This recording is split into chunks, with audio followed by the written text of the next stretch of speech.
পূবালী ব্যাংকের মতিঝিল শাখায় থাকা সাবেক প্রধানমন্ত্রী শেখ হাসিনার একটি লকার জব্দ করেছে জাতীয় রাজস্ব বোর্ডের কেন্দ্রীয় গোয়েন্দা সেল সিআইসি। বুধবার 10 সেপ্টেম্বর সকালে লকারটি জব্দ করা হয়েছে বলে জানান সিআইসির মহাপরিচালক আহসান হাবিব।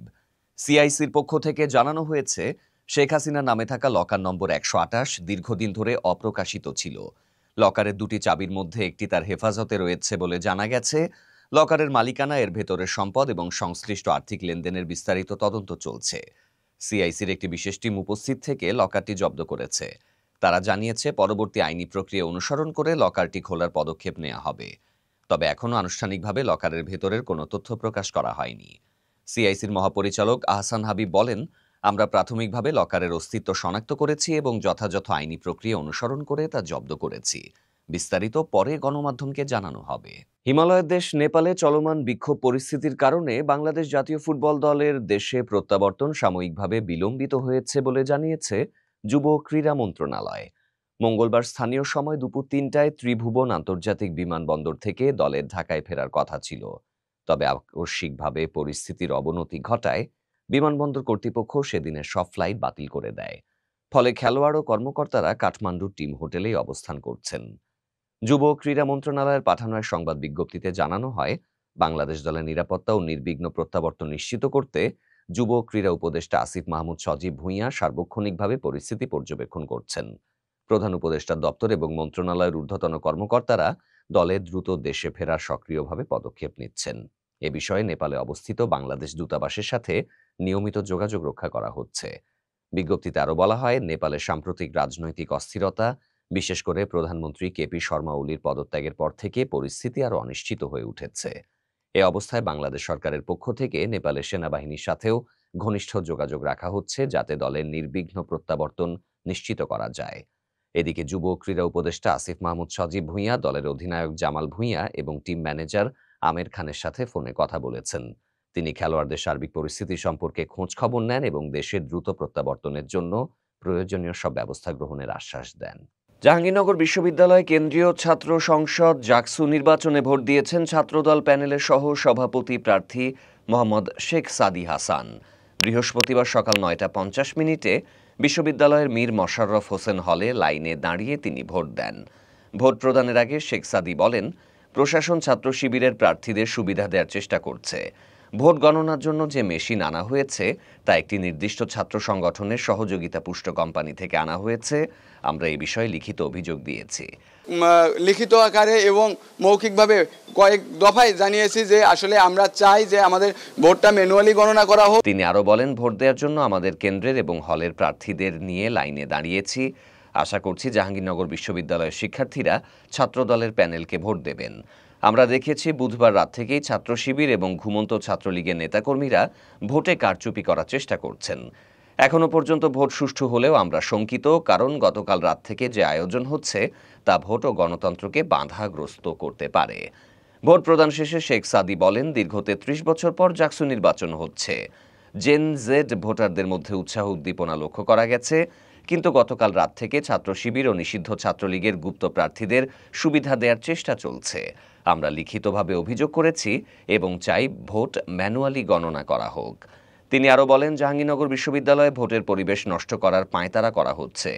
ডাকসু নির্বাচনেও তাদের বিরুদ্ধে নানা ধরনের অভিযোগ উঠেছিল। এই বিশ্ববিদ্যালয়ের শিক্ষার্থীরা তা গ্রহণ করবে না। অতিরিক্ত 10% ব্যালট ছাপানোর বিষয়ে সাদি মন্তব্য করেন, প্রশাসন কোনো একটি গোষ্ঠীকে সুবিধা দিতে এটি করেছে। শিক্ষার্থীরা কোনো ধরনের অসঙ্গতি দেখলে প্রতিরোধ করবে। আমরা আশা করি দেশের স্বার্থে শিক্ষার্থীরা ছাত্রদলকে বেছে নেবে।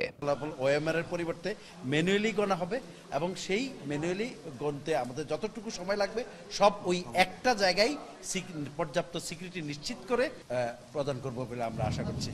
জাকসু নির্বাচনের ভোট গণনার পদ্ধতিতে পরিবর্তন আনা হয়েছে। পূর্বে ওএমআর মেশিনের মাধ্যমে ভোট গণনা করার সিদ্ধান্ত থাকলেও এখন তা ম্যানুয়ালি অর্থাৎ হাতে গোনা হবে। বৃহস্পতিবার জাকসু নির্বাচনের বিভিন্ন কেন্দ্র পরিদর্শন শেষে বিশ্ববিদ্যালয়ের কেন্দ্রীয় পর্যবেক্ষণ কমিটির সদস্য ডক্টর সালেহ আহমদ খান গণমাধ্যমকে জানান, ডাকসু নির্বাচনে মেশিন ভোট গণনা নিয়ে বিতর্ক এবং সমালোচনা হওয়ার পর এই সিদ্ধান্ত নেওয়া হয়েছে। তিনি বলেন, সব ভোট এবার হাতে গণনা করা হবে যাতে নির্বাচন আরও স্বচ্ছ ও সুষ্ঠু হয়। এর আগে বৃহস্পতিবার সকাল 9টায় বিশ্ববিদ্যালয়ের 21টি হলে একযোগে ভোট গ্রহণ শুরু হয়। ভোট গ্রহণ বিকেল 5টা পর্যন্ত চলবে। এবারের নির্বাচনে মোট 11,897 জন শিক্ষার্থী ভোটাধিকার প্রয়োগ করবেন, যার মধ্যে 6,115 জন ছাত্র এবং 5,728 জন ছাত্রী। ভোট গ্রহণের জন্য 21টি কেন্দ্রে মোট 224টি বুথ স্থাপন করা হয়েছে। এবারের নির্বাচনে কেন্দ্রীয় সংসদের 25 পদের বিপরীতে প্রতিদ্বন্দ্বিতা করছেন 177 জন প্রার্থী। নির্বাচনে বামপন্থী, ছাত্র শিবির, ছাত্রদল ও স্বতন্ত্রদের সমর্থিত মিলিয়ে মোট 8টি প্যানেল অংশগ্রহণ করছে।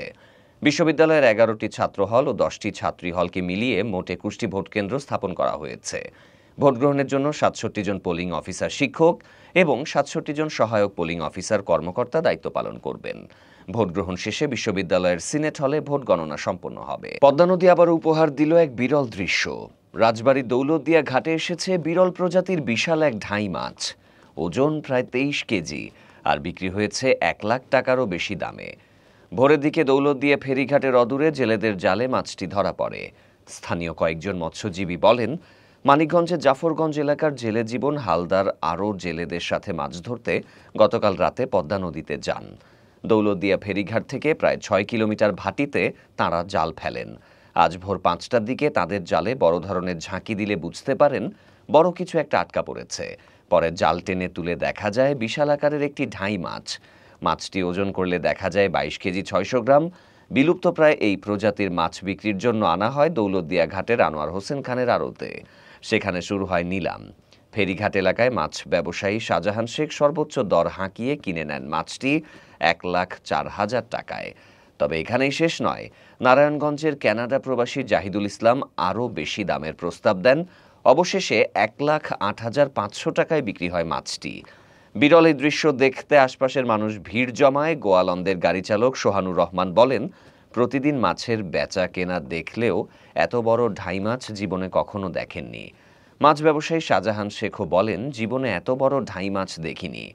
পদ্মার এ ধরনের বিরল শিকার শুধু জেলেদেরই নয়, সাধারণ মানুষের কাছেও আনন্দ আর কৌতূহল ছড়িয়ে দেয়।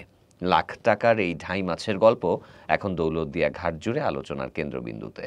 গরিবের হোটেল আমরা 50 টাকা দিয়ে এখানে পেট চুক্তি ভাত খেতে পাই। ভাত যতক্ষণ মনে করেন খেতে পারবো ততক্ষণই ভাত নিতে পারি আমরা। আগে মিজানে খাইতাম, তো মিজানে আমরাই শুরু করছি প্রথমে। অনেক মিজানে আমরা চান্স পাই না। আর আমাদের খাওয়ান মনে করেন আমরাকে দিয়েই কিন্তু ওরা শুরু করেছে, আমরাকে চিনে না। এখন মিজানের হোটেল আমরা খেতে পাই না। এখন খাচ্ছি এই খলিল বাইরে না। ভালো ভালো খাবার ভালো। আমার নাম মোহাম্মদ খলিল। আমি এই হোটেলটা দিছি আজকে 25 দিন হয়ে গেছে গা। এখানে মিজান ভাইরাল হওয়ার পরে যথেষ্ট কাস্টমার হয়, অনেক কাস্টমার হয়। অনেক কাস্টমার এই না খাইয়া চলে যায়, গাইলমন্দ করে এবং মন খারাপ করে, রান্না করে সারতে পারে না। গরিবের হোটেল আমরা 50 টাকা দিয়ে এখানে পেট চুক্তি ভাত খেতে পাই। ভাত যতক্ষণ মনে করেন খেতে পারবো ততক্ষণই ভাত নিতে পারি আমরা। যদি 50 বার লই 50 বারও দিব, কিন্তু 50 টাকা সবজি দেওয়া। এখানে মনে করেন আর আগে মনে করেন যে মিজান খায়, তখন মিজান খায় না। আর মিজানের ওখানে 100 টাকার নিচে খাওয়ান যায় না। আর মনে করেন এখানে দেখে গরুর মাংস বড় 100 টাকা, আর হয়েছে সবজি দেয় হয়েছে 50 টাকা। সবজিতে আমরা খাই, আমরা দিন মজুরি আমরা আই। আর মনে করেন যে আগের থেকে আগে যেভাবে খাইছি মিজান ভাইয়ের দোকানে, এখন মিজান ভাইয়ের দোকানে ওভাবে চান্স দেয় না আমগো। মনে করেন যে আমরা রিস্কা থুয়েও ঢুকতে পারি না ওই জায়গাটাতে। আর এই জায়গাটাতে গরিবের হোটেলের জায়গাটা। আর আমাদের খাওয়ান মনে করেন আমরাকে দিয়েই কিন্তু ওরা শুরু করেছে, আমরাকে চিনে না। এখন মিজানের হোটেল আমরা খেতে পাই না। এখন মনে করেন যে 50 টাকা দিয়ে এখানে খেতে পারি পেট বইরা। গরিবের হোটেল এটা। খাবারের মান ভালো, সুন্দর তরকারি। আর মনে করেন যে মাংস পিসটাও বড়, সুন্দর তরকারি। এখানে 50 টাকা দিয়ে আমরা খাই। আগের থেকে যারা গরিব মানুষ আসতো এরা খাবার এখন পাইতেছে না, এরা ঘুরে যাইতেছে। দূরত্ব যারা আসে এরা বৈশা অপেক্ষা করেও খানা খাওয়া যায়। আর যারা কর্মের মানুষ এরা খাবার পায় না, চলে যায়। এটা দেখে আমি হোটেলটা দিছি। আজকে 25 দিন হয়ে গেছে। ইনশাল্লাহ আমিও সাকসেস, আমার হোটেলটাও ভালো চলতেছে। ইনশাল্লাহ ভালো হইলে আপনারা সবাই আসবেন, এটাই আমার কাছে দেশবাসীর কাছে আগমন, দেশবাসীর কাছে অনুরোধ। যদি গরিবের হোটেলে ভালো লাগে আপনারাও আসবেন ইনশাল্লাহ। আগে মিজানে খাইতাম, তো মিজানে আমরাই শুরু করছি প্রথমে। অনেক মিজানে আমরা চান্স পাই না। আর বর্তমানে খলিল বাইরে এনে ভাত খাই, এনে সয় সুবিধা পাই। 100 টাকার আয় গরু গোছ দেওয়া, ভাত যা খাইতে পারি, সমস্যা নেই। মিজান ভাইয়ের হোটেলের পাশে যে আপনি খাবার হোটেল দিয়েছেন, তো এতে করে মিজানের সাথে আপনার দ্বন্দ্ব হয় না? কোনো দ্বন্দ্ব হয় নাই। খাবার হোটেলটা দেওয়ার আগে আমি ওনার কাছে জিজ্ঞাসা করছি, করে 10-12 দিন লাগছে আমার এই কাজটা করতে। তারপর দিয়ে চালু করছি। ওই যে দিন বাড়ি গেছে এর আগের সপ্তাহে বাড়ি যাওয়ার আগের দিন আমি চালু করছি। এখন খাচ্ছি এই খলিল বাইরে নেই। খলিল ভাই হোটেল, খলিল ভাই এখানে ভাতের মান কেমন? ভালো ভালো খাবার ভালো। কি দিয়ে ভাত খাচ্ছেন? খাচ্ছি গরু গরুর মাংস দিয়ে। কত টাকা? গরুর মাংস 100 টাকা। এখানকার খাবার আসলে খুবই ভালো এবং সুস্বাদু এবং খাবার পরিমাণে বেশি দেয় এবং মাংসের সাইজটা অনেক বড় এবং ব্যবসার যে একটা মানে হালাল ব্যবসার জন্য নীতি নৈতিকতা সে এই হোটেলের ভিতরে ধরে রাখছে। আস্তে আস্তে আমার মনে হয় অন্যান্য হোটেলের থেকে যত লোকজন আছে, যত মানুষজন আছে, এই আস্তে আস্তে এই হোটেলটা আমার মানুষের সবার চোখে নজরে পড়ে যাবে, যেহেতু তারা খাবারের কোয়ালিটিটা ধরে রাখছে। গরুর গোস্ত দিয়ে 100 টাকা, ভাত যা লাগে খাইতে পারে। সবজি দিয়া 50 টাকা, ভাত যা লাগে খাইতে পারে। সবজি দিয়া 50 টাকা। আপাতত 2টা আইটেমই করতেছি। প্রথম 3টা আইটেম শুরু করছিলাম, চাপ করতেছে 3টা পাক করে সারতে পারতেছি না। এখন এই 2টাই রাখছি। গরিবেরা এই বেশিরভাগের সবজি দিয়া খায় 50 টাকা। এটা আমার লস হয়, তারপর আমি এটা চালাই রাখতেছি। যারা আমরা রিক্সা চালাই পথে কম দামের মধ্যে পাওয়া যায়, ঠিক আছে, আমাদের নাগালের বাহিরে, ঠিক আছে, খাইতে মোটামুটি ভালোই লাগছে। কি দিয়ে ভাত খেয়েছেন? এখন খাইছি গরু গোস দিয়া। হ্যাঁ, গরু গোস টাকা 100 টাকা নিচ্ছে, ঠিক আছে, 1 পিস। হ্যাঁ, আর ভাত যা খাওয়া যায়, ঠিক আছে। খাবারের মান কেমন? খাবার মান আলহামদুলিল্লাহ মোটামুটি ভালো, ঠিক আছে, একবারে আমাদের বাড়ির ঘরে রান্নার মতো।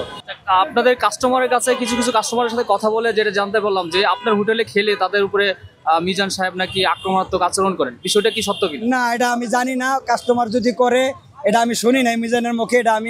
যেটা আমি মুখে না শুনছি, আর এটা আমি বলতে পারবো না। ওনার খারাপ, উনি যথেষ্ট ভালো। উনি আমার হেল্প করে অনেক বিষয় দিয়া। উনি ভালো লোক। ওনার কারণে আমি হোটেলটা দিতে পারছি। আর নাহলে এই কাজ আমার দেওয়া হইতো না, আর এটা করাও হইতো না। ভাইরাল হয়েছে, যথেষ্ট লোক হয়, এই কারণে আমি দিছি। ওনার জন্যই দেওয়া হয়েছে। এক হচ্ছে বাংলাদেশে একটা ফ্যাসিস্ট সরকারের শাসনামল চলছিল, আর তাদের একটা একচ্ছত্র কর্তৃত্ব হলগুলোতে ছিল, যার কারণে দীর্ঘদিন হলের অনেক সংস্কার হয় নাই। তারা তো তাদের সর্বোচ্চ চেষ্টাটা অবশ্যই করবে। বাকি দেখা যাক যে সমস্ত অনেক সীমাবদ্ধতা বা লিমিটেশনস থাকতে পারে। তারা যদি তাদের জায়গা থেকে সর্বোচ্চটা চেষ্টা করে, তখন আমরা বলবো যে তারা কাজ করছে। যারা জয়ী হয়েছে আসলে ডাকসু নির্বাচনে আগেও তারা ক্যাম্পাসে তাদের কাজ দেখাইছে। অধিকাংশ প্রার্থী এরকম যারা আগে থেকে ক্যাম্পাসে অ্যাক্টিভ ছিল এবং তারা কাজ করতে পারবে, এই জন্যই তো একটা দায়িত্ব নিয়ে তারা সামনে আসার চেষ্টা করছে। এখন দেখা যাচ্ছে যে সামনের অংশগুলো সময়টা তারা কিভাবে কাজ করে এটা তো নির্ভর করবে। আমি তো আর ভবিষ্যৎবাণী করতে পারবো না যে তারা পূরণ করতে পারবে কিনা। তারা সর্বোচ্চ চেষ্টা করবে, এটা আমরা আশা করি। আসলে বর্তমানে যদি আপনি পুরো দক্ষিণ এশিয়ার রাজনীতিটা দেখেন, এখানে যে ধরনের একটা উত্থান এবং একটা ট্রান্সপারেন্সি, আর যে জেনারেশন গ্রো করছে, যেটাকে আমরা জেনজি বলি, হ্যাঁ, ওই জেনারেশনের অনেক সম্ভাবনা আছে। আর এই জেনারেশনের মানুষকে মানে একদিক দিয়ে একটা হচ্ছে তাদের জন্য এমন নেতা দরকার যে নেতা তাদেরকে ভালোভাবে গাইড করতে পারবে। আর হচ্ছে এই যে জেনারেশনের সাথে যদি কেউ এরকমভাবে মানে অস্বচ্ছতা দেখায়, তাহলে সে টিকতে পারবে না। তার মানে আমরা অবশ্যই এটা আশা করতে পারি যে সামনের ভবিষ্যৎ যদি কেউ ভালো করতে চায়, অবশ্যই আমাদের এই জেনারেশনকে গুরুত্ব দিতে হবে এবং স্বচ্ছতা আর হচ্ছে গণতন্ত্রের অধিকার, এগুলো আদায়ের জন্য সবাইকে কাজ করতে হবে। আসলে আপনারা জানেন দীর্ঘদিন যাবৎ এক হচ্ছে বাংলাদেশে একটা ফ্যাসিস্ট সরকারের শাসনামল চলছিল, আর তাদের একটা একচ্ছত্র কর্তৃত্ব হলগুলোতে ছিল, যার কারণে দীর্ঘদিন হলের অনেক সংস্কার হয় নাই। ওই সময় যারা ক্ষমতাসীন ছিল তারা হলগুলোকে তাদের মতোই অনেকটা ব্যবহার করছে, একটা জবাবদিহিতার আওতায় তারা ছিল না, যার কারণে আমাদের হলগুলোর অবস্থা মোটামুটি ভালোই অবস্থা, নাজেহাল যেটাকে বলে আর কি। তো সামনের দিনে দেখা গেছে দীর্ঘদিন সরকার এবং ডাকসু না থাকার কারণে হলের যে একটা যে সাইটগুলো ভঙ্গুর হয়ে আছে, এগুলো সংস্কারের জন্য যারা প্রতিনিধি নির্বাচিত হয়েছে তারা, আমি মনে করি তাদের অনেক এফোর্ট দেওয়া লাগবে। কিন্তু যদি তারা এফোর্ট দিয়ে প্রত্যেকটা হলকে তাদের মানে যে আসার জায়গা এবং প্রত্যেকটা হল যে ছাত্রদের জন্য পরিবেশ বান্ধব করা, ছাত্র বান্ধব করা, এজন্য যদি তারা চেষ্টা করে এবং এর মাধ্যমে ভবিষ্যতে যে কাজগুলো হবে এটা স্টুডেন্টদের জন্য সর্বদিক দিয়ে উপকারী বলে আমার মনে হবে। আর হলগুলোতে কী ধরনের সংস্কার দরকার, সর্বপ্রথম হলগুলোতে হলের যে সাইটগুলো আছে, বিশেষত হলের মধ্যে আমি যে থাকি, আমার থাকার জায়গা, আমার ওয়াশরুম সহ সব জায়গায় একটা পরিচ্ছন্নতা আনা দরকার। আর হচ্ছে খাবারের জায়গার মধ্যে পরিচ্ছন্নতা আনা দরকার, আর খাবারের মানটা উন্নত করা দরকার, এবং খাবারের মধ্যে যেন খাবারটা পরিষ্কার হয়, ফ্রেশ হয়, সতেজ হয়। আর খাবারটা এরকমভাবে আপনারা এটা জানেন যে মূল্যের সাথে খাবারের মান এর একটা কম্বিনেশনও করা দরকার, কারণ এখানে যদি ভালো খাবার দিতে গিয়ে খাবারের দাম আবার বাড়ায় দেওয়া হয়, এটা অনেকের জন্য বেয়ার করা কঠিন হয়ে যাবে।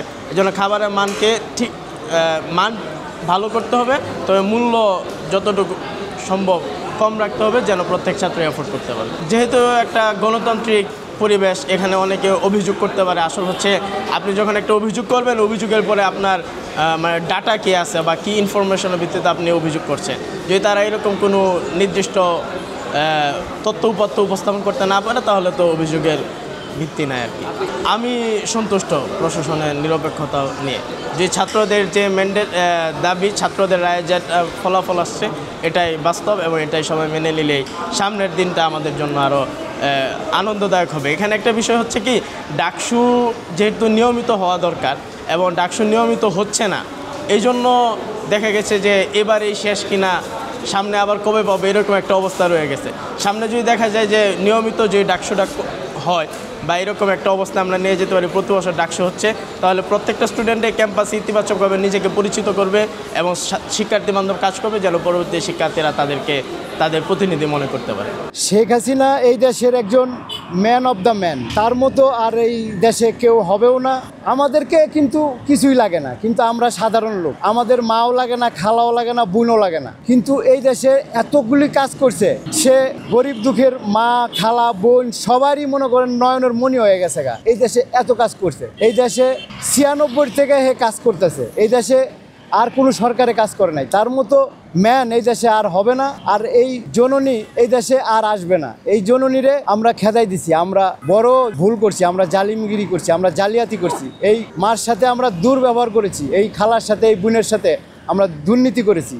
আমরা চাই যে সে তারা আবার আনমু, সবাই মিলে, সবাই যাতে মানুষের অন্তরের গাইতে যদি আনতে পারি, তাহলে সবাই এই দেশের জন্য মঙ্গল হবে। এই দেশের জন্য মঙ্গল হবে মানে আমরা এই দেশের মানুষ তো বুঝি নাই যে হাসিনা, এখন বুঝতেছি যে আসলে কি হারাইলাম। আমরা ওই সময় ছাত্রদের সাথে ছিলাম, কিন্তু দেখি যে আসলেই হাসিনাই মনে হয় খারাপ ছিল, কিন্তু এখন দেখি যে হাসিনা ছাড়া এই দেশে আর কেউ নাই। আমরা ছাত্রদের সাথেও পক্ষে ছিলাম, কিন্তু এখন দেখি যে হাসিনাই এই দেশের জন্য একজন ম্যান। এছাড়া আর এই দেশে আমাদের মতো গরিব দুঃখীর কথা বলার মতো লোক আর এই দেশে হবে না। এই দেশে এত উন্নয়ন করছে, মনে করেন যে এই দেশে গরিব দুঃখীতে শুরু করে বয়স্ক ভাতাতে শুরু করে মানুষের এমন কোনো জিনিস নাই যে একটা 2 টাকা দামের স্কুলের বিস্কুটিতে শুরু করে মানুষের, আমরা বয়স্ক লোক, আমাদেরও স্কুল বানাই দিছিল, আমরাও লেখাপড়া করছি, আমরা করে টাকা দিছি, আমরা লেখাপড়া করাইছি। তার মতো মানুষ আমরা এই দেশে খেদাই দিছি। এই দেশে মানুষ বুঝি নাই আমরা এই দেশে কত বড় জালিম। আমরা এই দেশের মানুষ, এই দেশের মানুষ, এই যে জিয়াউর রহমান আইছে সামরিক শাসনের থেকে, এরশাদ আইছে সামরিক শাসনের থেকে, বঙ্গবন্ধুর কন্যা কিন্তু সামরিক শাসনের থেকে আসে নাই, সে কিন্তু এই জনগণের নিয়ে এসেছে। কারণ এই দেশের মানুষ তাকে ভালোবাসে, এই দেশের মানুষ তাকে জীবন দিয়ে ভালোবাসে। এই যে 21শে আগস্টের মনে করেন গ্যানেট হামলা করলো, হেরে 200-400 মানুষ হেরে জাবরাই ধরে মনে করেন যে গুলি লইছে, পেটে শরীরে গুলি লইছে, কিন্তু গ্যানেট লইছে, কিন্তু হেরে মরতে দেয় নাই। হে একজন আল্লাহর তার বাঁচায় রাখছে, এবারও তারে প্রোগ্রাম ছিল মারতে, তারে মারতে পারে নাই, আল্লাহ তারে বাঁচায় রাখছে, আল্লাহ তারে আরো বাঁচায় রাখুক। আমরা তার জন্য দোয়া করি, সে যেন বাইচা থাকে, তার হায়াত আরো দান করে, যেন জঙ্গি রাজাকার গারে যেন হে বিচার করে যাইতে পারে, আমরা যেন এটা দেখে মরতে পারি, নাহলে আমরাও মরেও শান্তি পাবো না। কারণ আমরা বাপ চাচা তো মুক্তিযোদ্ধা ছিল, তারা মুক্তিযোদ্ধা করে যুদ্ধ অপরাধী করে বিচার দেখছে, বঙ্গবন্ধুর হত্যার বিচার করছে, এগুলি দেহে মরছে। কিন্তু আমরা চাইতেছি যে এই জঙ্গি, এই যে এই দেশে যে যারা এই দেশ ধ্বংস করলো, ধ্বংসকারী, এদের বিচার যেন হাসিনা আইসা আবার করে। আমরা এটাই চাই, আমাদের কাছে এটাই প্রত্যাশা, আর কোনো কিছু প্রত্যাশা নাই। তাদের এই দেশের যেন সঠিক বিচার আমরা দেখতে পারি। এখন যে বর্তমান সিচুয়েশন দেশের খুব খারাপ, যে খারাপ মানুষের ভিতরে বিরাজ করতেছে, ওইটি মানুষ গভীরভাবে পর্যবেক্ষণ করতেছে ভিতরে ভিতরে। কারণ কেউ বলতে পারতেছে না কিছু, যেমন মনে করেন যে এই দেশটা আমলিগ হলো অর্ধেক, আর এই দেশের ভিতরে মনে করেন যে আর অর্ধেক আছে ব্যাকদল মিলা। এই যে ব্যাকদল মিলে যে অর্ধেক আছে আর অর্ধেক আছে আমলিগ, তার ভিতরে এই আমলিগের মনে করেন যে গলা টিপা ধরছে। এখন মানুষের যারা সাধারণ লোক, তারা এখন এটি খুব বিভ্রান্তিতে আছে, তাদেরকে এখন মনে করেন যে এগুলি মানতেও গৃহযুদ্ধের দিক ঠেলে দিতেছে। এখন যে বর্তমান সময়টা গৃহযুদ্ধের দিক ঠেলে যাইতেছে, মানুষ তো বুঝতেছে যে ব্যাপারটা এই দেশে কী হচ্ছে। মানুষ তো এখন নেটের দুনিয়ায় মানুষ সব বোঝে, মানুষ কিন্তু এখন আর অবুঝ নাই। যারা মূর্খ, আমরা যে মূর্খ তাও আমরা বুঝতেছি ব্যাপারটা কি হচ্ছে। যারা শিক্ষিত লোক এই দেশে মনে করেন যে এই যে মুক্তিযোদ্ধাদের উপরে মনে করেন নির্যাতন করতেছে, এগুলি মানুষে মানতে পারতেছে না।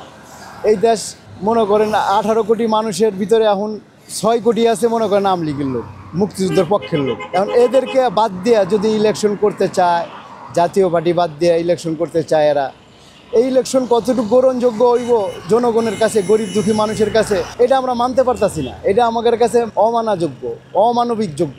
এই লেগে আমরা বহুত টেনশনে আছি যে কোন সময় কোন গৃহযুদ্ধ দিক লেগে যায়। এদিকে আমেরিকা এক চাল চালাইছে, এদিকে ইন্ডিয়া এক চাল চালাইছে, এদিকে পাকিস্তান এক চাল চালাইছে। এখন কোনটা যে টিকবো, এখন কারা যে এই যুদ্ধে টিকবো, এখন এটা বলা যেতেছে না। কিছু ছাত্র সংখ্যক কিছু লোক আছে, এরা কিছু বাইরের কিছু হিন্দু লইয়া এরা এই দেশে মনে করেন রাজত্ব চালাইতেছে, কিন্তু রাজত্ব চালাইতেছে যে এই দেশের যে ক্ষতি হয়ে যাইতেছে এগুলি তো বুঝতেছে না। কারণ জনগণ, সাধারণ জনগণ এগুলি বুঝতেছে, যারা খেটে খাওয়া মানুষ, যারা আমাদের মতো খেটে খায় দিন মজুরি, এরা খুব বুঝতেছে যে দেশের কি পরিস্থিতি চলতেছে। তাই এখন পরিস্থিতিটা বর্তমান এই অবস্থা চললে আমাদের খুব কষ্ট হইব। এটা এখন কিভাবে মানুষের দেখতেছে, এটা মানুষের কাছেই জিজ্ঞাসা করার দরকার। এনসিপি, জামাত, বিএনপি এরা নির্বাচন তো এরা লয়ে লইছে, এরা হাতের ভিতরেই লয়ে লইছে। এখন এরা লয়ে লইছে ঠিক আছে, কিন্তু আওয়ামী লীগের জাতীয় পার্টির দল নিবন্ধন করতেছে, আওয়ামী লীগের দল নিবন্ধন করতেছে। এরা কিভাবে ইলেকশন দিব এই দেশে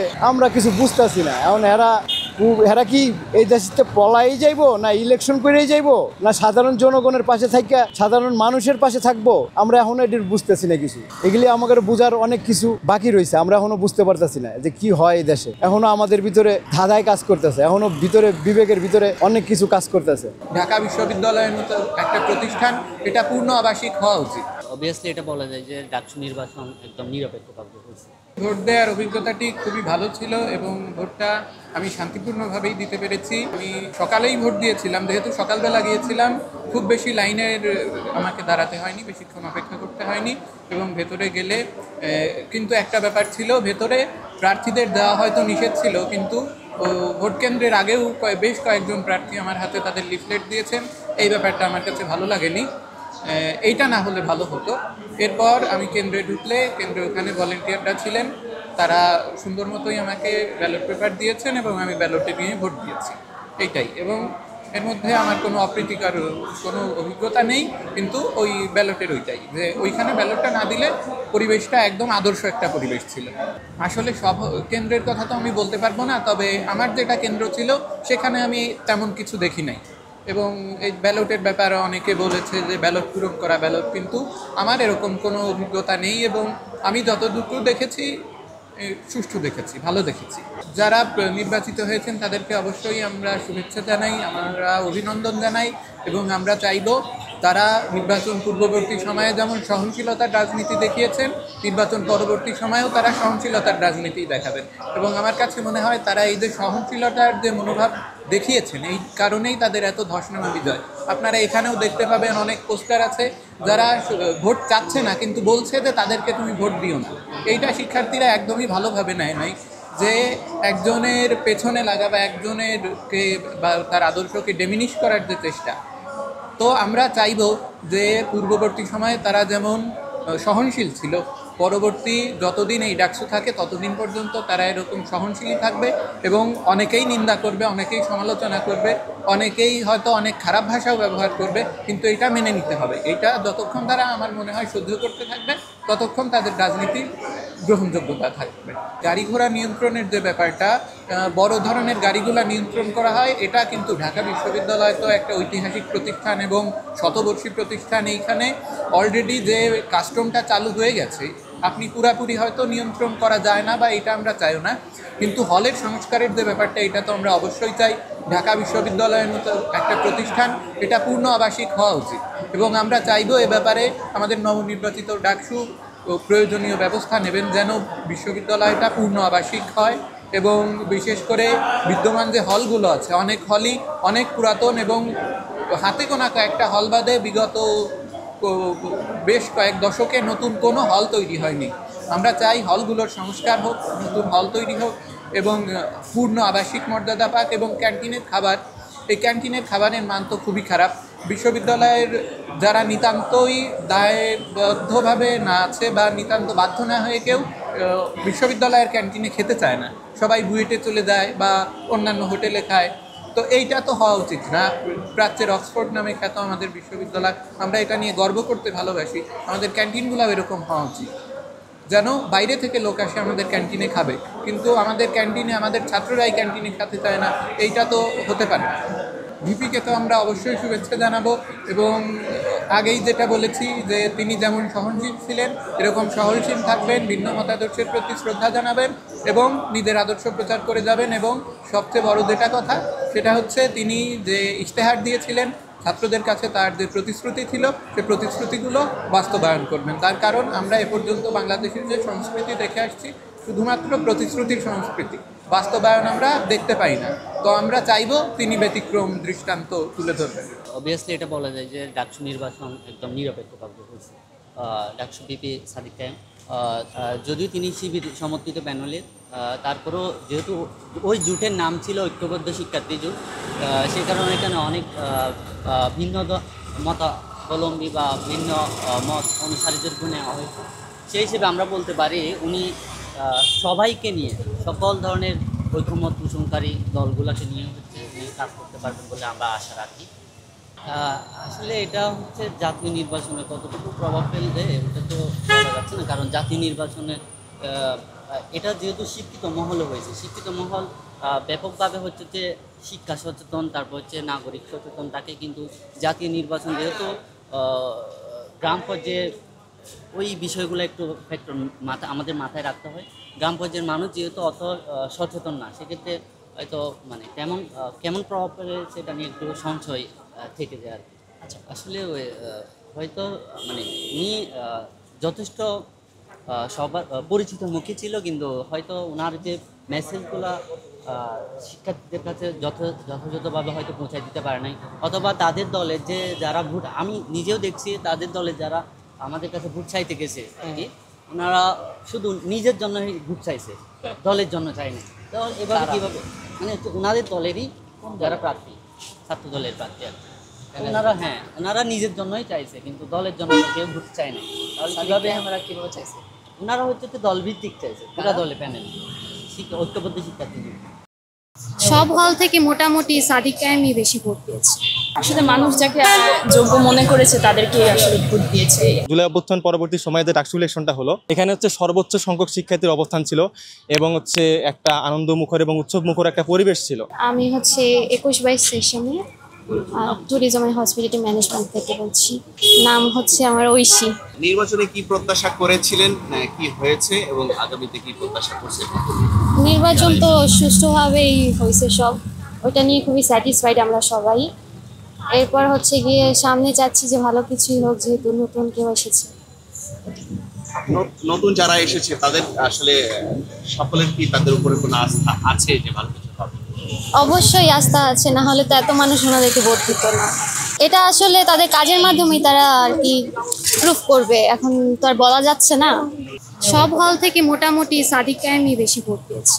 আসলে মানুষ যাকে যোগ্য মনে করেছে তাদেরকে আসলে ভোট দিয়েছে। এক্ষেত্রে আসলে মানে ওনারা হয়তো সবাই ভেবেছে যে শিবিরের প্যানেল মানে ভালো, তাদের জন্য মঙ্গলজনক হবে আমাদের ক্যাম্পাসের জন্য, সেজন্যই হয়তো তারা তাদেরকে ভোট দিয়েছে। আসলে শিবিরকে ভালোবেসে নাকি নতুন কাউকে প্রত্যাশা করে ভোটটা দিয়েছে? এটা আসলে মানে যার যার পার্সপেক্টিভ ভিউ তো চেঞ্জ হতে পারে। আসলে এটা যার যার নিজেদের ব্যক্তিগত ব্যাপার। আমি যা ভাবি সেটা তো অন্য কারোর সাথে নাও ম্যাচ করতে পারে। আপনার কি মনে করছেন, আপনি কি মনে করছেন? এখন আমরা আমাদের নিজেদের মত প্রকাশ মানে স্বাধীনভাবে আমরা মত প্রকাশ করেছি, ভোট দিয়েছি, এনজয় করেছি। অনেক দিন পর আসলে এরকম একটা নির্বাচন হয়েছে, ভালোই লেগেছে। আর নতুন যারা এসেছে তাদের প্রতি প্রত্যাশা হয়তো তারা আমাদের নিজেদের ভয়েস হয়ে দাঁড়াতে পারবেন, তারা আমাদের সমস্যাগুলো সমাধান করার চেষ্টা করবেন, এটাই প্রত্যাশা। ডাকসুর ইতিহাসে সবচেয়ে ভালো একটা পরিবেশ পেয়েছি আমরা, এই দিক থেকে আমি অনেক আনন্দিত। খুবই সুন্দর একটা পরিবেশ ছিল, কোনো হট্টগোল বা কোনো সংঘর্ষের কোনো ঘটনা ঘটেনি। খুবই একটা শান্ত পরিবেশে আমরা ভোট দিতে পেরেছি, এই জন্য সত্যিই আসলে খুবই আনন্দিত বোধ করছি।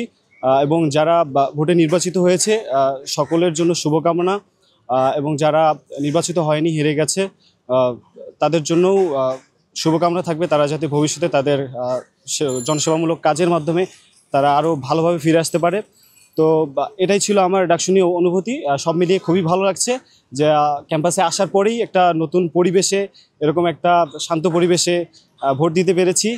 নিজের জীবনের প্রথম ভোটটা দিতে পেরেছি এই ডাকসুতে এসে। যারা 104 ব্যাচ তাদের ক্ষেত্রে অনেকটাই চ্যালেঞ্জিং ছিল, কারণ আমরা অনেকেই অনেক প্রার্থীকে চিনতাম না অ্যাজ এ ফ্রেশার হিসেবে। তো আমাদের জন্য আসলে যোগ্য প্রার্থী বাছাই করা অনেক কঠিন একটা ব্যাপার ছিল। তো আমি পার্সোনালি আমি যেটা ঠিক করেছিলাম যে আমি কয়েকটা 3-4টা বৈশিষ্ট্যের উপরে আসলে আমি প্রার্থী ভোট দেওয়ার ক্ষেত্রে বেছে নিয়েছিলাম। যেমন আমি শিমুল হুদা, পড়াশোনা করছি ঢাকা বিশ্ববিদ্যালয়ের গণযোগাযোগ ও সাংবাদিকতা বিভাগের 22 সেশনে। তো ডাকসু নির্বাচনের পূর্ব মুহূর্তে যে একটা জল্পনা এবং কল্পনা ছিল যে আসলে সুষ্ঠু নির্বাচন হবে কি না, কিন্তু আমরা যখন ক্রমান্বয়ে সামনের দিকে আসলাম এবং নির্বাচন এসে গেল, তখন দেখলাম যে বিগত বছরের যে ডাকসু ইলেকশনটা ছিল তার চেয়ে এই বছরে মানে 2025-এ যে জুলাই অভ্যুত্থান পরবর্তী সময়ে যে ডাকসু ইলেকশনটা হলো, এখানে সর্বোচ্চ সংখ্যক শিক্ষার্থীর অবস্থান ছিল এবং একটা আনন্দমুখর এবং উৎসবমুখর একটা পরিবেশ ছিল। আমরা ভাবছিলাম যে বিগত বছরের ডাকসুর যে ইলেকশনগুলো ছিল সেখানে যে বিভিন্ন রকমের নাশকতা বা বিভিন্ন রকমের কি বলবো অপ্রীতিকর যে পরিস্থিতিগুলো আছে সেই পরিস্থিতিগুলো মানে ঘটার সম্ভাবনা ছিল। তবে আইন শৃঙ্খলা রক্ষাকারী যে বাহিনী ছিল এবং বিশ্ববিদ্যালয়ের যে প্রশাসন, এটির কঠোর অবস্থানের ফলে এটা সম্ভব হয়নি, একটি সুষ্ঠু নির্বাচন হয়েছে। এবং নির্বাচন পরবর্তী সময়ে যারা নির্বাচিত হয়েছে তাদের কাছে আমাদের প্রত্যাশা, যেহেতু শিক্ষার্থীদের সম্মিলিত প্রচেষ্টা বা সম্মিলিত ভোটের মাধ্যমে তারা নির্বাচিত হয়েছে, আমি আশা রাখবো তাদের প্রতি যে তারা শিক্ষার্থীদের আশা আকাঙ্ক্ষা পূরণে সক্ষম হবে। প্রত্যাশা আসলেই অনেকখানি তাদের কাছে প্রত্যাশা, যেহেতু গত ফ্যাসিস্ট আমলে ক্যাম্পাসের পরিস্থিতি খুবই খারাপ ছিল, ছাত্রলীগের দখলে ছিল সব কিছু। ক্যাম্পাসে হল থেকে শুরু করে সিট বাণিজ্য থেকে শুরু করে আরও অনেক কিছু ছাত্রলীগ নিয়ন্ত্রণ করত। তো ওই জায়গা থেকে আমি মনে করি যে আমরা আসার পরেই শুরুতেই সিট পেয়ে গেছি হলে, এবং আবাসন সমস্যা এখনও রয়ে গেছে। তো ক্যান্টিন, তারপর খাওয়া দাওয়া, আরও অনেক কিছু বিষয় রয়েছে। তো আমি চাই যে তারা যাতে এই বিষয়গুলো একটু কনসিডার করে, এই বিষয়গুলো নিয়ে কাজ করে, এবং সর্বোপরি একটি সুন্দর পরিবেশ যাতে উপহার দিতে পারে ক্যাম্পাসে, আমি এই কামনাই করছি তাদের কাছে। যে ভাই তোমার মাংসের টেস্ট একটু বাড়াতে হবে। আমি একজনের প্লেটে দেখলাম যে 10 পিসের উপরে আলু নিয়েছে। আমরা যেহেতু বাঙালি হিসাবে ইংরেজিতে অনেকটা দুর্বল হয়ে থাকি। 100 টাকা আমি খাবার খাবো আর 100 টাকা দিয়ে বই কিনছি, তাহলে দুটোটাই বোনাস, মানে বোনাস। আমার বই কিনতে টাকা কম লাগবে, ফ্রি খেয়ে যাবে, কুরিয়ার চার্জ লাগবে না, 3টে উপকার একসাথে হবে। হ্যাঁ, মিজানকে নিয়ে বলতে চাই, আমি সকালে আসার পরে মিজানকে অনেক সাজেশন করেছি যে ভাই তোমার মাংসের টেস্ট একটু বাড়াতে হবে। আমি একজনের প্লেটে দেখলাম যে 10 পিসের উপরে আলু নিয়েছে, প্লেট সাজায় নিয়েছে। তা আপনারা যদি 8-10 পিস করে আলু নেন, তো 1 পিস মাংস রান্না করে 10 পিস আলু দিলে টেস্ট আনা যাবে? আপনারা সবাই 2 পিস আলু নেবেন, 1 পিস মাংস নেবেন, ভাত নেবেন, আর দয়া করি আপনারা কেউ ভাত নষ্ট করবেন না। অনেক ভাত নষ্ট করছে অনেকেই। এই ভাত নষ্ট করলে আপনার তো ক্ষতি না, আপনার ক্ষতি তখনই যখন আল্লাহ আপনাকে ধরবে মৃত্যুর পরে, যে তুমি মিজান হোটেলে ফ্রি ফেলে কেন নষ্ট করলে, কি জবাব দেবেন আপনি? মিজান তো দিচ্ছে সবার জন্য, মিজান তো সবার দিচ্ছে। এখন আপনি একটা ফ্রিও খেতে আসি যদি ভাত নষ্ট করেন, তাহলে ঠিক না ভাই। আপনার পরিমাণ মতো ভাত নেবেন, 1 পিস মাংস নেবেন, আপনার যতটুকু দরকার ঝোল নেবেন, আলহামদুলিল্লাহ। ওনার 200 টাকা আর টোকেন ফ্রি, ওনার 200 টাকা, স্পোকেন 300 টাকা। এই ছেলেটা টোকেন নিল, বই দিয়ে টোকেন ফ্রি নিল। তুমি কি বই কিনেছো? জি, আমি বই কিনেছি। কত টাকা দিয়ে কিনেছো? 200 টাকা দিয়ে কিনেছি। আচ্ছা, কিসের জন্য কিনলে? ইংরেজি আছে, এটা ইংরেজি। আমরা যেহেতু বাঙালি হিসাবে ইংরেজিতে অনেকটা দুর্বল হয়ে থাকি, এবার ওনাকে আমরা দেখছি, আমি বইমেলা গিয়ে খুঁজেছি, ওনাকে পাই নাই, তাই এইখানে আমার বাসার সামনে এসলো, তাই কিনে নিলাম। বই কেনার পাশাপাশি তুমি একটা টোকেন পেয়েছো খাবার খাওয়ার জন্য। আমি একটা টোকেন পেয়েছি। টোকেনটা পেয়ে তোমার কেমন লাগছে? আমার টোকেন অনেক ভালো লাগতেছে। আপনি বই কিনেছেন? জি, আমি বই কিনেছি। কত টাকা দিয়ে? আমি বই কিনেছি আপনার 200 টাকা দিয়ে বইটা কিনেছি। ঠিক আছে, আমি একজন সেনজি চালক, ওনার বইটা আমার খুব পছন্দ, আমি ইংরেজি পড়তে ভালোবাসি। ঠিক আছে, এই জন্য আমি বইটা কিনেছি। আচ্ছা, বই কেনার পরে একটা টোকেন পেয়েছে? না, টোকেন আমাকে এখনো দেওয়া হয়নি, উনি দিবে, এই যে টোকেনটা। ঠিক আছে, বইটা যদি আমি বাহির থেকে কিনতাম তাহলে অবশ্যই আমি 300 টাকা বা 400 টাকা লাগতো, অথবা ডেলিভারি চার্জটা লাগতো। তো সেই ক্ষেত্রে আমি যদি ধরি তাহলে 100 টাকা দিয়ে কিনছি জিনিসটা, কারণ 100 টাকা আমি খাবার খাবো আর 100 টাকা দিয়ে বই কিনছি। কিনছি, তাহলে দুটোটাই বোনাস, মানে বোনাস মানে বোনাস। জি জি জি জি, বোনাস মানেই বোনাস। আমরা এটা মনে করি যে মুসলমান বিশ্বের নিরাপত্তার জন্য কখনোই পশ্চিমাদের কাছে আমাদের হাত পাতা বা তাদের সেনাবাহিনী দ্বারা নিজেদের নিরাপত্তা নিশ্চিত করবো না। আমরা আগুন নিয়ে খেলা বা আগুন মানে আক্ষরিক করতে আগুন দিয়ে কাউকে শাস্তি দেওয়া, এটা যদি একটা পিঁপড়ার ঘরে অনেকে আমরা ছোটোবেলায় দেখছি আগুন দেয়, কিংবা বিভিন্ন এই যে আগুনের যে উদ্দীপকারী তেলগুলো আছে এগুলো ব্যবহার করে, এভাবে কাউকে কষ্ট দেওয়া উচিত না। তবে অবশ্যই যখন কেউ অন্যায় করে পাপ বাপ কেউ ছাড়ে না। এটা তো একটা ওপেন সিক্রেট যে বিশেষত আরব বিশ্বের রাষ্ট্রগুলোর যে সরকার ব্যবস্থা, এই সরকার ব্যবস্থাটাই প্রবলেমেটিক। হ্যাঁ, এই প্রবলেমেটিক সরকার ব্যবস্থায় আমরা এটাও শুনছি ডোনাল্ড ট্রাম্প তার আগের ক্ষমতায় বলছিল যে আমার সমর্থন ছাড়া সৌদির বাদশা এক সপ্তাহ টিকবে না। আমরা এটা মনে করি না, কিন্তু সে যে কথা বলার সাহসটা পাইছে, তার মানে সে তার ফোর্স দিয়ে সৌদি বাদশা বা সৌদি আরবের মধ্যে, মূলত আমরা সৌদি আরবের মতো একটা এলাকার মধ্যে কখনো যে তারা আসবে বা পশ্চিমাদের সেনাঘাঁটি থাকা, এটাই খুবই আমাদের জন্য মানে আমাদের ফেসকে এটা খুবই কলঙ্কিত করছে। আমরা এটা মনে করি যে মুসলমান বিশ্বের নিরাপত্তার জন্য কখনোই পশ্চিমাদের কাছে আমাদের হাত পাতা বা তাদের সেনাবাহিনী দ্বারা নিজেদের নিরাপত্তা নিশ্চিত করবো না। আমরা আসলে মুসলিম কান্ট্রির মানুষগুলো কীরকম, আপনি যদি আমরা দেখি যে সৌদি আরবেও তো বিক্ষোভ হয় ফিলিস্তিনের পক্ষে, কিন্তু এখানে সৌদি আরবে কোন নাগরিকরা বিক্ষোভ করতেছে এটা যদি আপনি দেখবেন যে সৌদি আরবে সারা বিশ্বের মুসলিম নাগরিকরা যায় বিভিন্ন কাজের উদ্দেশ্যে, তো তারা কিছু সমর্থন দেয়, কিন্তু অরিজিনাল যারা সৌদি আরবের বাই বর্ন যারা সৌদি আরবের নাগরিক, তাদের ব্যাপারে দেখা যায় যে তারা যে লাইফস্টাইল লিড করতেছে ওই জায়গা থেকে বের হয়ে তারা আন্দোলন বা মুসলিমদের যে সংগ্রাম, এর জন্য তারা কতজন লড়াই করে বলেন। এর আগে রাশিয়ার সাথে সোভিয়েত ইউনিয়ন যখন ছিল, তখন আফগানিস্তানের যে যুদ্ধ ছিল ওই জায়গায় তখন তো অবস্থা অনেকটা খোলা ছিল। আপনারা জানেন ওসামা বিন লাদেন তখন তার যে একটা রাজকীয় অবস্থা ছেড়ে সে ওই জায়গায় গেছিল, কিন্তু তার মতো আর কতজন এরকমভাবে সমর্থন যোগায়, এটা একটা দেখার বিষয় আর কি। আসলে এটা যদি আমরা বিশ্ব রাজনীতির আয়নায় দেখি, তাহলে দেখা যায় যে বিশ্ব রাজনীতি সবসময় খুবই গুরুত্বপূর্ণ এবং সবসময় একটা বার্নিং কোয়েশ্চেন হিসাবে আমাদের কাছে থাকে, এবং একজন ইউনিভার্সিটি স্টুডেন্ট হিসাবে তো এটা আমাদের কাছে অবশ্যই গুরুত্বপূর্ণ। কিন্তু সারা বিশ্বে যে সিস্টেমে চলতেছে, আমি মনে করি এই সিস্টেমটাই প্রবলেমেটিক। যদিও আমাদের উপর গণতন্ত্র, স্বাধীনতা, ব্যক্তি স্বাধীনতা, অমুকের অধিকার, নারী অধিকার বা মানে বিভিন্নভাবে যে সিস্টেমটা দাঁড় করানো হয়েছে ব্রিটিশরা বা ইংরেজরা, যে ওয়েস্টার্ন যে সিস্টেম, এই পুরো সিস্টেমটা প্রবলেমেটিক। এই পুরো সিস্টেমটার বিরুদ্ধে এখন জনগণ সোচ্চার হইতেছে, কারণ আলটিমেটলি দেখা গেছে 500 কোটি টাকা খরচ করে একটা নির্বাচন হয়েছে, যেমন 2024 নির্বাচন হয়েছে, 500 কোটি টাকা খরচ হয়েছে, আমার আপনার টাকা খরচ হয়েছে, কিন্তু এই নির্বাচনের পরে কি হয়েছে, ফলাফল কি আসছে? এমন এক সরকার আসছে যে সরকারকে আমরা 6 মাসের মাথায় আমরা বিতাড়িত করে দিছি। সারা দুনিয়াতে একই সিস্টেম চলতেছে। বিশেষত আমাদের থার্ড ওয়ার্ল্ডের কান্ট্রিগুলো তাদের একটা মুরল তারা সেট করতেছে, আর এই মুরলের স্বার্থ রক্ষা করে তারা চলতেছে, যেখানে জনগণের থেকে তারা নিজেদেরকে বিচ্ছিন্ন মনে করতেছে এবং জনগণের ম্যান্ডেটকেও তারা গুরুত্বপূর্ণ মনে করতেছে না। এই জন্য সারা বিশ্ব একসময় একটা একরৈখিকভাবে আমেরিকার যে একটা গোলামিতে ছিল, এখন এটা দুই দিকে ছড়ায় পড়তেছে। আমাদের এশিয়ার কান্ট্রিজ যেগুলো আছে, বিশেষত রাশিয়া, চায়না, হ্যাঁ, দিক দিয়ে এই দেশগুলোর মধ্যে একটা নতুন শক্তির যে উত্থান ঘটতেছে, এর মাধ্যমে দেখা যাচ্ছে যে সারা বিশ্বের আমেরিকার যে একচ্ছত্র একটা আধিপত্য এবং তার জুলুমবাজির যে রাজত্ব, এটার মধ্যে একটা মানে হ্রাস সৃষ্টি হচ্ছে এবং জনগণের মধ্যে একটা মানে সত্যের দিকে বা ট্রান্সপারেন্সি, স্বচ্ছতার দিকে এবং গণতন্ত্রের দিকে তাদের যে একটা ম্যান্ডেট, এটাই প্রকাশ পাচ্ছে।